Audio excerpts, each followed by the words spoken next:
Hello everyone, I hope you all are fine. Start करते हैं आज का सेशन। आज हम स्टार्ट करेंगे class 12th lesson number 1। Lesson number 1 में क्या है देखो। First of all written by Alphonse डोडे।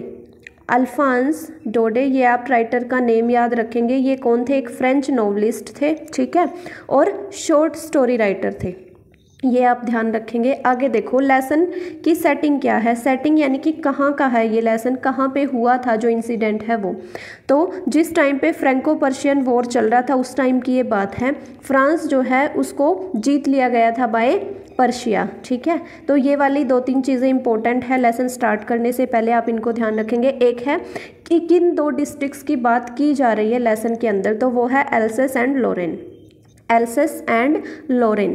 तो आगे देखो स्टोरी में क्या है। एक लड़का है जिसका नाम है फ्रेंच, ठीक है। एक लड़का जिसका नाम है फ्रेंच। वो कौन है? एक स्कूल बॉय है और स्कूल जा रहा है, ठीक है। टॉपिक उसको दिया गया था पार्टिसिपल्स। यहाँ से देखिए ये आपका क्वेश्चन बन सकता है कि उसको क्या टॉपिक दिया गया था प्रिपेयर करने के लिए। तो वो टॉपिक का नाम था पार्टिसिपल्स और किस में था? फ्रेंच में। बट उसको स्कूल जाते जाते जो आउटसाइड का एनवायरनमेंट है वो ज़्यादा अच्छा लग रहा है। जैसे कि जो पर्शियन सोल्जर्स हैं वहाँ पे ड्रिल कर रहे थे, बर्ड्स की चिरपिंग, और एक सागा, आई थिंक सारा रिवर है, उसका नेम भी वहाँ पे मेंशन है। नेक्स्ट एक लास्ट वाले पेज पे आपको दिख जाएगा, ठीक है। तो वहाँ से पास होते हुए उस वहाँ पे है एक टाउन हॉल जहाँ से वो डेली पास होता है, ठीक है। टाउन हॉल में क्या है? बुलेटिन बोर्ड, जहाँ पे 2 साल से, पिछले 2 साल से जितनी भी सिटी की बैड न्यूज़ हैं या कोई भी इंफॉर्मेशन है रिलेटेड टू गवर्नमेंट वो सब वहाँ पे आती है, ठीक है। बुलेटिन बोर्ड के आगे क्या हुई है? भीड़ आज के दिन। तो वो देखता है कि बुलेटिन बोर्ड के आगे भीड़ है, तो ये किस लिए है। और चलते चलते उसके माइंड में क्या आता है? थॉट क्या आता है? What can be the matter now. आप यहाँ से इसको नोट डाउन कर लो कि उसके माइंड में क्या थॉट आता है। What can be the matter now. अब क्या बात हो गई, आपको पीजीटी लेवल पे इसी टाइप के क्वेश्चंस देखने को मिलते हैं, एचटेट में स्पेशली, कि कोई आपको कमेंट दे देंगे कि ये किसके द्वारा बोला गया था, ठीक है। तो आप इनको बहुत अच्छे से याद रखेंगे। आगे देखो तो उसके माइंड में ये आता है। फिर उसको दिखाई देता है ब्लैकस्मिथ। ब्लैकस्मिथ का नाम क्या है? वैशर। और वो अपने अप्रेंटिस के साथ है, ठीक है, जो कि रीड कर रहा है बुलेटिन बोर्ड पे जो न्यूज़ है उसको। और वो क्या कहता है फ्रेंच लड़के को, जो ब्लैकस्मिथ है, वो क्या कहता है? Don't go so fast bub, you will get to your school in plenty of time. वो कहता है कि तुम्हारे पास स्कूल पहुंचने के लिए बहुत सारा टाइम है, ज़्यादा स्पीडली मतलब मत जाओ। तो फ्रेंच को क्या लगता है कि वो उसका मजाक उड़ा रहा है, ठीक है, इसलिए वो और तेज़ दौड़ना शुरू कर देता है। आगे क्या है? अब जो है फ्रेंच एंटर कर जाता है गार्डन में। गार्डन क्या? जो क्लासरूम के बाहर है, मतलब एम हैमल जो है उसके टीचर, उसका गार्डन है, वो वहाँ पे एंटर कर जाता है। वो देखता है क्लास का एनवायरनमेंट। और क्लास का एनवायरनमेंट कैसा है? जैसे कि संडे मॉर्निंग, मतलब बिल्कुल शांत, जैसे कोई बच्चा नहीं है वहाँ पे, इस तरीके का एनवायरनमेंट है क्लासरूम का। बट क्या होता है? French enter the classroom. फिर जो फ्रेंच है वो एंटर करता है क्लासरूम में और उसको थोड़ी शर्म आती है और वो डरा हुआ भी है। क्यों? क्योंकि वो लेट है, ना उसने पार्टिसिपल्स के ऊपर कुछ भी प्रिपेयर किया है। तो एम हैमल क्या कहते हैं? Go to your place quickly little French, we were beginning without you. तो उसको कहते हैं कि एम हैमल क्या कहते हैं कि बेटा जल्दी जाओ, हम तो तुम्हारे बिना ही स्टार्ट करने वाले थे, ठीक है। एम हैमल ने, अब नोटिसेबल चीज़ क्या है, एम हैमल ने ड्रेस पहनी हुई थी, अपनी ग्रीन कलर की ड्रेस, फ्रिल्ड वाली शर्ट और लिटिल ब्लैक सिल्क की कैप जिसके ऊपर की एम्ब्रॉयडरी है। और वो कब पहनते हैं वो dress? Worn only on inspection या फिर प्राइज डेज के ऊपर, ठीक है। जब इंस्पेक्शन पे जाना होता है या फिर प्राइज डिस्ट्रीब्यूशन होता है स्कूल में, तब वो ये ड्रेस पहनते हैं। इसके अलावा कभी भी वो ये ड्रेस नहीं पहनते, ठीक है। और जो मोस्ट सरप्राइजिंग क्या लगा फ्रेंच को कि सम विलेजर, यहाँ पे विलेजर आएगा, village people were sitting on the last benches. Class में लास्ट के बेंचेस पे कुछ गांव के लोग बैठे हुए हैं। ओल्ड होजियर जैसे कि एक था फॉर्मर पोस्टमैन, मतलब इससे पहले वाला, ठीक है, पुराने वाला पोस्टमैन, और कुछ और लोग। ओल्ड होजियर ने क्या उठाया हुआ था, एक ओल्ड प्राइमर, मतलब सरमन टाइप का होता है ये। थम्ब्ड एट द एज, जिसकी एज पे क्या होता है, थम्ब्ड का मीनिंग क्या होता है, जो कि मतलब बहुत बार उठाने की वजह से जो निशान पड़ जाते हैं उसको बोलते हैं थम्ब्ड, मतलब बहुत ही ज़्यादा यूज्ड चीज़ आप बोल सकते हो। And held it open on his knees, और अपने घुटनों पर उसको खोल रखा है, और उसके ऊपर रखी है उसकी ग्रेट स्पेकल्स, यानी कि उसकी चश्मा। आगे देखो एम हैमल क्या कहते हैं। एम हैमल के डायलॉग्स ये भी आप ध्यान रखेंगे। एम हैमल बोलते हैं, my children, this is the last lesson I shall give you. The order has come from Berlin to teach only German in the schools of Alsace and Lorraine. तो उसने क्या कहा कि बर्लिन से order pass हो गया है कि एल्सेस और लोरेन के स्कूलों में अब फ्रेंच नहीं पढ़ाई जाएगी, बल्कि क्या पढ़ाई जाएगी, जर्मन, ठीक है। The new master comes tomorrow, और जो नया मास्टर है वो कल से आ जाएगा। This is your last French lesson, और ये तुम्हारा लास्ट लेसन है जो फ्रेंच का है। I want you to be very attentive, मैं चाहता हूँ कि तुम बहुत ही ज़्यादा ध्यान से सुनो। फ्रेंच ये शब्द सुन के क्या कहता है, ओ द रैशेज, रैशेज होते हैं बुरे लोग, ठीक है, फ्रेचेज होते हैं बुरे लोग। Oh how sorry I was for not learning the lesson, मतलब उसको अब थोड़ा बुरा फील हो रहा है कि भाई उसको सैड लग रहा है कि मैंने सीखा नहीं कुछ ये और वो, जैसा होना चाहिए था normally. Poor man, it was in honour of this, जो बूढ़े लोग बैठे हुए थे वहाँ पे, अब उसको समझ में आता है कि वो क्यों आए हुए थे वहाँ पे। लास्ट लेसन, पुअर मैन तो ये वर्ड यूज़ करता है वो अपने एम हैमल टीचर के लिए कि पुअर मैन ये उनका लास्ट लेसन है, इसीलिए वो संडे क्लॉथ्स पहन के आए हैं अपने। और विलेजर्स क्यों आए हुए हैं, क्योंकि वो 40 ईयर्स की जो एम हैमल की सर्विस है उसके लिए थैंकफुल हैं, इसीलिए वो वहाँ पे आए हुए हैं, ठीक है। फ्रेंच जो है अब क्या होता है, फ्रेंच टर्न टू रिसीट, जो एम हैमल है उसको बोलते हैं कि बेटा तुम खड़े हो, तुम्हारी बारी है बोलने की, ठीक है। एम हैमल बोलते हैं, says to me I won't scold you. देखो फ्रेंच डरा हुआ है पहले ही, ठीक है। एम हैमल उसको कूल डाउन करने के लिए क्या बोलते हैं कि बच्चे खड़े हो जाओ, मैं तुम्हें डांटूंगा नहीं। You must feel bad enough, अब तुम्हें ज़्यादा बुरा फील करने की मतलब तुम्हें बुरा फील होना चाहिए। सी हाउ इट इज़, देखो अब ये क्या हो गया है, एवरीडे, मतलब तुम्हें ये जो हम डांटते थे तुम्हें अब ये कुछ भी सहन नहीं करना पड़ेगा।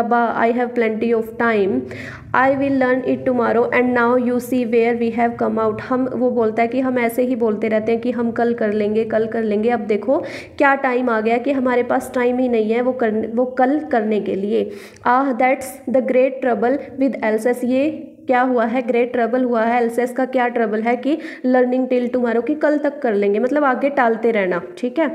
Now those fellows out there will have to right to say to you, अब जो यहाँ पे बैठे हुए सब उनको हक है कहने का, how it is you pretend to be Frenchman and yet you can neither speak nor write your own language. क्या कहते हैं कि अब तुम्हें फ्रेंच मैन तो कहा जाएगा, तुम फ्रेंच मैन तो कहलाओगे, बट ना तो तुम अपनी भाषा को लिख पाओगे और ना ही बोल पाओगे।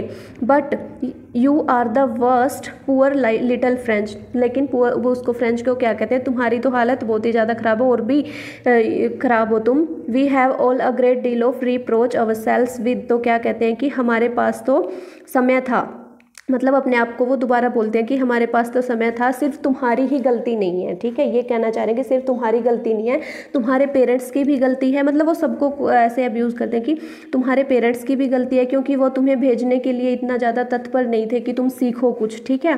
Put you to work on the farm instead of कि वो तुम्हें पढ़ाई में लगाएं, इसकी बजाय वो क्या करवाना चाहते थे, तुमसे काम। और फिर आगे वो बोलते हैं कि ये मेरी भी गलती है, कैसे, एम हैमल की कैसे, कि I have been to blame also, वो कहते हैं कि मुझे भी ब्लेम किया जाना चाहिए। To send you to water my plants या फ्लावर्स, कि मैं तुम्हें अपने गार्डन में भेज देता था एज अ पनिशमेंट कि तुम अपने मेरे पौधों को पानी दो, और हॉलीडे ले लेता था उस दिन जिस दिन मुझे फिशिंग पे जाना होता था, ठीक है। तो ये सब बोलते हैं एम हैमल।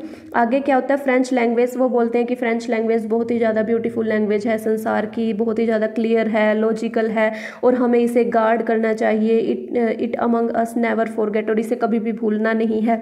बिकॉज, क्योंकि ये देखो ये वाली लाइन इंपॉर्टेंट है, क्योंकि अगर एक enslaved, when a people are enslaved as long as they hold, मतलब जो कैदी लोग होते हैं या उनको मतलब कैद कर लिया गया है, एक तरीके से गुलाम बना लिया गया है।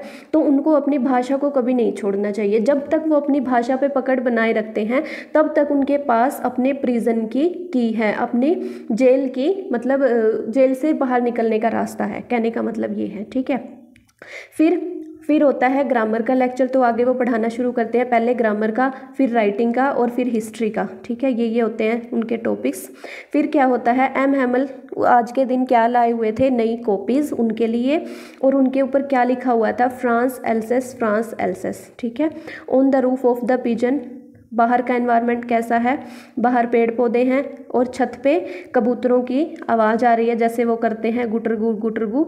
और फ्रेंच के माइंड में क्या आता है उस टाइम कि क्या ये जो जर्मन लोग हैं, क्या ये पिजन्स को भी सिखा पाएंगे इसी भाषा में, जर्मन में गाना। ठीक है, उसकी सिस्टर, किसकी, एम हैमल की सिस्टर जो है, ट्रंक्स की आवाज़ आ रही है कि वो पैकिंग कर रही है क्योंकि उनको अगले ही दिन जाना है। ठीक है, ये बात ध्यान रखेंगे आप। आगे है ग्रामर, देखो ये बताया हुआ अच्छे से कि ग्रामर का लेसन था, फिर राइटिंग का, फिर हिस्ट्री का, और फिर होती है बेबीज़ की चैंटिंग, जिसमें वो बोलते हैं बा बी बे, कोई सॉन्ग होगा ये। ठीक है, फिर बच जाते हैं क्लॉक में 12 और इसी टाइम होती है, फिर उसके बाद होती है एंजलस।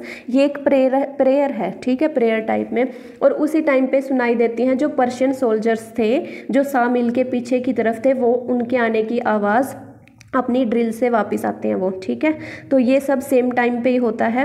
एम हैमल क्या लिखते हैं, ब्लैक बोर्ड पे बड़ा बड़ा लिखते हैं वीवा लव फ्रेंड्स, मतलब वो कुछ कहना चाहते हैं बट कह नहीं पाते, जैसे कि उनका गला किसी चीज़ ने चोक कर लिया हो, लेकिन वो बोर्ड पे क्या लिख देते हैं बड़ा बड़ा, वीवा लव फ्रेंड्स, की जो फ्रांस है वो आबाद रहे। ठीक है, और मेड अ जेस्चर, और जेस्चर बनाते हैं किस चीज़ का, कि स्कूल की बेल हो चुकी है, तुम जा चुके, मतलब हाथ से इशारा करते हैं कि तुम सभी जा सकते हो।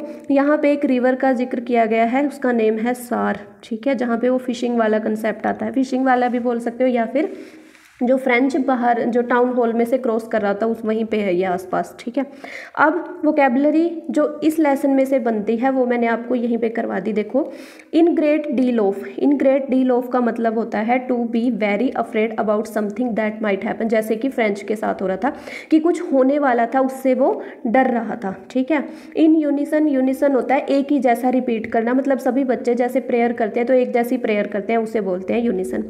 काउंटेड ऑन का मतलब होता है किसी चीज़ पे रिलाई करना या किसी चीज़ के ऊपर डिपेंड होना। नेक्स्ट है a great Bansal, a great बसल होता है मूवमेंट होना बहुत ही ज़्यादा नॉइजी तरीके से। Thumbed at the edge, thumbed at the edge मैंने आपको बता भी दिया बीच में। थम्ड एट द एज होता है कि किसी चीज़ को बहुत, जैसे कोई बुक होती है, बहुत ज़्यादा टाइम तक यूज़ करने से उस बुक के ऊपर मतलब निशान पड़ जाते हैं। ठीक है, वो गंदी सी हो जाती है, कहने का मतलब ये है, तो उसको बोलते हैं थम्ड एट द एज।